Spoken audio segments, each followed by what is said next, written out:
صحابہ کے دور میں کیا ہوتا تھا، اگر کسی عورت کا طلاق ہوتا یا وہ بیوہ ہوتی تو اس کو اتنے سارے رشتے آ رہے ہوتے، وہ بھی عدت کے دوران، کہ اللہ کو قرآن میں آیتیں نازل کرنی پڑی کہ عدت کے دوران تم کسی عورت کو نکاح کا پیغام نہیں بھیج سکتے۔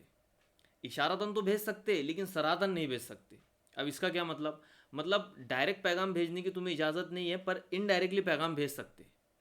جیسے نبی صلی اللہ علیہ وسلم کے دور میں ایک صحابیہ کا طلاق ہوا، تو جب ان کی عدت پوری ہوئی تو بہت سارے لوگوں نے ان کو نکاح کا پیغام بھیجے، لیکن انہوں نے ایکسیپٹ نہیں کیے۔ وہ نبی صلی اللہ علیہ وسلم کے پاس آئی، کیونکہ نبی نے ان سے کہا تھا کہ جب تمہاری عدت پوری ہو جائے تم نے مجھ سے آ کر ملنا ہے۔ تو وہ صحابیہ فرماتی ہے کہ میں سمجھ گئی تھی کہ اللہ کے نبی نے میرے لیے کوئی رشتہ دیکھا ہے، اسی لیے مجھ سے ایسا کہہ رہے، اور بالکل ایسے ہی تھا۔ لیکن نبی یہاں یہ بھی تو کہہ سکتے تھے کہ میرے پاس تمہارے لیے ایک رشتہ ہے، جیسی ہی تمہاری عدت پوری ہو جائے تم نے فلاں سے نکاح کر لینا، لیکن نبی نے ایسا نہیں کیا۔ تو عدت کے دوران آپ اشارتاً تو پیغام بھیج سکتے لیکن سراتاً نہیں بھیج سکتے۔ اب یہ کانسیپٹ سمجھانے کا میرا مقصد یہ ہے کہ اس وقت عورت کی اتنی ویلیو تھی کہ اگر کسی عورت کا طلاق ہوتا یا وہ بیوہ ہوتی تو اس کو عدت کے دوران اتنے رشتے آ رہے ہوتے کہ اللہ کو پابند کرنا پڑا صحابہ کو۔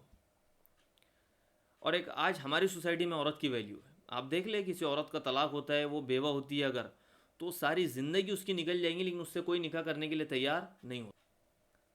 اب کوئی کہہ سکتا ہے کہ اس کا دہیج سے کیا لینا دینا؟